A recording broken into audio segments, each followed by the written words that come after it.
Back जी, गुफ्तगू हो रही है हमारी आज के प्रोग्राम में साने लाहौर के हवाले से जी।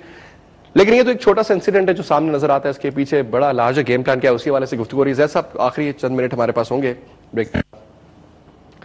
एक तो ये एक तरफ नजर आता है जी कि अमेरिका हर चीज में, और बुश ने जाते जाते बिल्कुल नवाज दिया इंडिया को बड़ी सारी, उसमें न्यूक्लियर डील्स के हवाले से आप बात करें, उसमें क्या नहीं था जो आखिरी टाइम पे उसने उसको दिया नहीं। पाकिस्तान को ब्लेम कर दिया जाता है बॉम्बे वाले, और उनको इतना फेवर किया, रिचर्ड हॉलब्रुक को अगर ताइन किया जाता है कि जनाब भाई साहब आप पाकिस्तान, अफगानिस्तान और भारत का काम करें, तो इंडिया कहते हैं नहीं भाई कश्मीर का इशू सॉल्व ना हो जाए तो लिहाजा, तो उनकी उतनी स्ट्रेंथ और हम घुटनों के ऊपर क्यों? देखिए इस पर्टिकुलर केस की जहां तक बात करें ना, ये पर्टिकुलर लाहौर इंसिडेंट जो हुआ है, इसके बाद अगर आप इंडियन मीडिया को और उनके एनालिस्ट को भी मॉनिटर करें तो वो खौफ में मुब्तला है और डिफेंसिव हैं। ये मुंबई वाला हाल नहीं है। मुंबई में जिस तरह वो चढ़ाई कर रहे थे पाकिस्तान के ऊपर, बिकॉज इतना वीक केस है इंडिया का इसके ऊपर, और पाकिस्तान का केस इतना स्ट्रांग है लाहौर वाले इंसिडेंट के बाद कि पाकिस्तान अगर चाहे तो हम इस वक्त इंडिया पर पाबंदियां लगवा सकते हैं। अगर हम थोड़ा सा यूएन में मूव करें, थोड़ा डिप्लोमेटिकली मूव करें, हमारी गवर्नमेंट फ्रीज हुई हुई है इस वक्त, इंडिया के खिलाफ कोई बात ना निकल जाए। ये हुकूमत कर रही है। क्यों?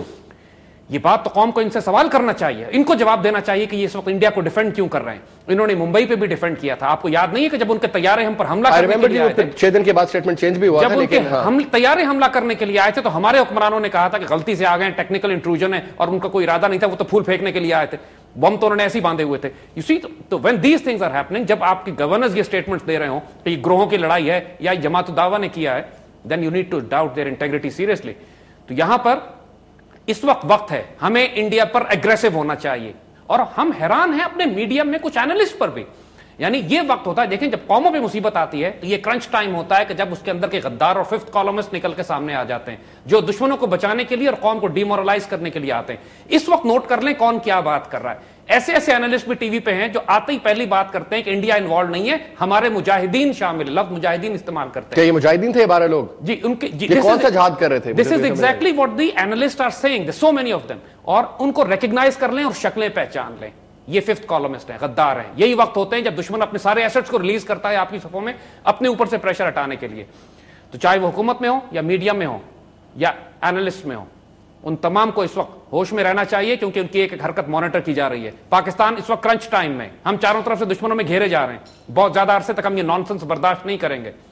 There will be a time कि जब पाकिस्तानी कौम एज अ नेशन रिस्पॉन्ड करेगी, और हम बड़ा ruthlessly react as a nation. जी मैं आपको बताऊं, बल्कि आपने भी देखा होगा टेलीविजन के ऊपर जितने भी चैनल्स के ऊपर जो टिकर चल रहे होते हैं, मुझे एक बंदा, और बच्चों के हों, खवातीन के हों, बड़ों के हों, छोटों के हों, जिसका हर क्रिकेट तो लवर्स सारी हर एज ग्रुप के हैं, बड़े से लेकर के बच्चों तक, everybody said कि India is involved, India is involved and India is involved। इस वक्त मैं मेजॉरिटी की बात कर रहा हूं। हुकूमत वक्त और मीडिया के कुछ एलिमेंट्स क्यों नहीं नुमाइंदगी नहीं कर रहे मुसलमानों की और पाकिस्तान के जज्बात की? ये टाइम है, वी मस्ट काउंटर अटैक दम, वी मस्ट डिप्लोमेटिकली भी, इकोनॉमिकली भी, और मिलिट्री थ्रेट भी, कि अगर साबित हो गया कि इंडियंस इसके अंदर इन्वॉल्व है, साबित तो है, लेकिन हम चूंकि जिम्मेदार कौम है, लिहाजा जब तक कि हमारे पास कॉन्क्रीट प्रूफ सामने ना आए उस वक्त तक, वरना हम इसका मिलिट्री रिस्पॉन्स भी देंगे उनको। और ये उनको अच्छी तरह बता दें कि जब हम रिस्पॉन्स देंगे फिर उस वक्त वो भीख मांगते हुए आएंगे, and we will not forgive them for this. हम हर चीज का हिसाब लेंगे जो उन्होंने हमारे साथ किया है, 47 में भी, 71 में भी, कश्मीर में भी और गुजरात में भी, और अब जो पाकिस्तान को नुकसान, बलूचिस्तान लिबरेशन आर्मी के सपोर्ट और तहरीक तालिबान का एक खुदकुश हमला, हम हर चीज को याद रखे हुए हैं। Lahore is just one more incident act of terror इस लिस्ट में, हम भूले नहीं है। And Indians should mark our words, when we respond we will respond ruthlessly. राजा साहब, एक चीज तो बड़ी चीज हमें सामने क्लियरली नजर आती है कि इंडिया में पटाखा भी फटता है, कुछ भी होता है, पूरा किस्सा पाकिस्तान की लगता है पहले से तैयार बैठे हैं, टिक टिक टिक टिक टिक टिक, टेप रिकॉर्डर ऑन हो जाते हैं, एक ही तरह की बातें सब लोग। हमारा उल्टा होता है, क्यों? यानी ये जिनका ये गिला कर रहे हैं ना जी, वो तो दानश्वर इस तरह से ये है कि एक गिलास पीते हैं तो उनको भारत पाकिस्तान का दुश्मन ही नहीं लगता, दूसरा गिलास पीते हैं तो उनको जो है वो सरहदें ही बेमानी लगती हैं, और तीसरा गिलास पीते हैं तो पाकिस्तान ही उन्हें लगता है कि यह गलत बना था, पाकिस्तान को तो बनना ही नहीं चाहिए था। तो और चौथे गिलास में क्या होता है? चौथे तक नौबत ही नहीं आती। जिनकी आप कह रहे हैं नहीं जी, गवर्नर साहब की स्टेटमेंट कहीं और होती है और दूसरे वक्त और होती है, रात की उनकी और होती है, सुबह की और होती है, ये मुख्तलिफ हैं।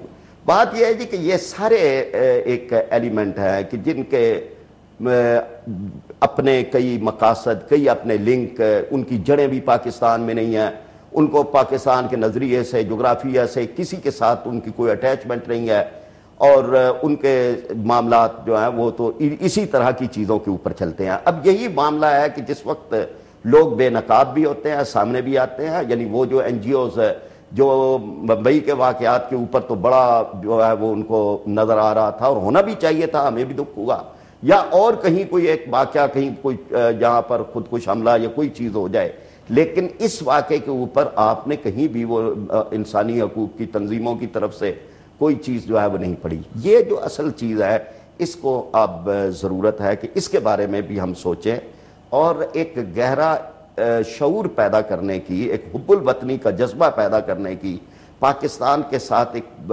والہانہ محبت کی اور پاکستان کے آئین اور اداروں کے ساتھ محبت کی ایک فضا پیدا کرنی چاہیے, جو بنیادی طور پر تو حکومت کی ذمہ داری ہے, لیکن اگر حکومت اس ذمہ داری کو ادا نہ کرے تو پھر یہ ذمہ داری معاشرے کے طبقات کو, میڈیا کو اس ذمہ داری کو ادا کرنا چاہیے. یہاں ہماری تو جو کوشش ہوتی ہے جب بھی when it comes to India, جب انڈیا پاکستان کے اوپر الزام لگاتا ہے ہم تو کھڑے ہو جاتے ہیں. باقی سیاسی ویاسی مسئلے مسائل وہ اپنی جگہ پہ درست ہیں کہ پیپلز پارٹی کا کیا ہے سلسلہ, یا نواز لیگ کا کیا ہے, کیو لیگ کا کیا ہے, وہ ان کے آپس کے جھگڑے ہیں, وہ آپس کے ہمارے مسئلے نا اندرونی خود ہی بیٹھ کے سالو کے لیے. لیکن جب بھی آپ نے دیکھا کہ جب پہلے بھی یہ جب ممبئی کا ہوا تھا سارا, تو چاہے کوئی بھی جماعت ہو سب اکٹھے ہو کے, چاہے پیپلز پارٹی ہو, نون لیگ ہو, تمام لوگ ایک پلیٹ فارم پہ تھے. ابھی بھی تمام لوگ ایک پلیٹ فارم پہ کیوں نہیں ہے, میرا صرف یہ سوال ہے. جی